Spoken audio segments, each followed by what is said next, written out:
আজকের গল্প আঙুর ফল টক। মজাদার শিক্ষণীয় গল্পটি মন দিয়ে শুনতে থাকো। একদা এক বাঁশের বাগানে বাস করত এক শেয়াল। সেখানে ছিল এক জলাধার, আর সেই জলাধারের মাছ ও কাঁকড়া খেয়ে ভালোই দিন কাটছিল শেয়ালের।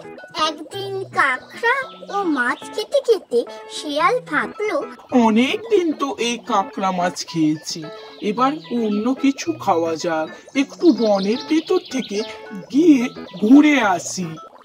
তাই সে বনের ভেতরের দিকে যাওয়ার জন্য রওনা দিল। যেতে যেতে শেয়াল মশাই ভাবতে থাকলো, একই জিনিস খেতে খেতে মুখটা যেন কেমন হয়ে গেছে।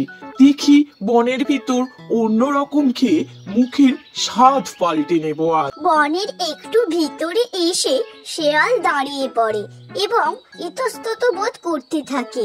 এতটা এসে গেলাম, কিছুই তো দেখতে পেলাম না। আরো মনে হয় বনের ভেতর যেতে হবে, তাহলে যদি কিছু খাবার পাই তো পেতে পারি। তাই শেয়াল খাবারের খোঁজে বনের আরো ভেতরের দিকে যেতে থাকলো। তারপর শেয়াল হঠাৎ করে দেখতে পেল রসে ভরা একটি আঙুরের গাছ, যেখানে থোকা থোকা আঙুর ঝুলছে। এ দেখে তো শেয়াল মশাই বেজায় খুশি। আজ আমি আঙুর খেয়ে আমার মুখের স্বাদ বদলে ফেলবো। মাছ কাঁকড়া খেতে খেতে মুখের স্বাদটা পুরো বেস্বাদ হয়ে গেছে। এরপর শেয়াল সেই রসালো থোকা থোকা আঙুর খাওয়ার জন্য গাছের ওপরে লাফ দিল। কিন্তু কি হবে, লাফ দিয়ে তো কোনো লাভ নেই, আঙুর অনেক ওপরে। তাই শেয়াল মশাই অনেকবার চেষ্টা করতে থাকলো, লাফ দিতে থাকলো আঙুরগুলোকে খাওয়ার জন্য, কিন্তু সে কোনো মতেই সেই আঙুরের কাছে পৌঁছতে পারলো না। সে প্রায় আধা ঘন্টা লাফাতে লাফাতে শেয়াল রসালো আঙুরের থোকার নাগাল না পাওয়ায় সে অবশ হয়ে পড়লো।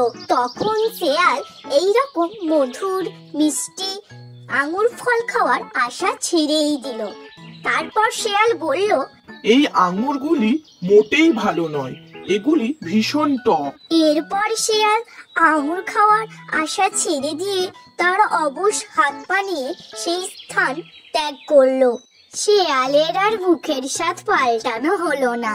নীতি কথা, পাওয়া না গেলে আঙুর ফল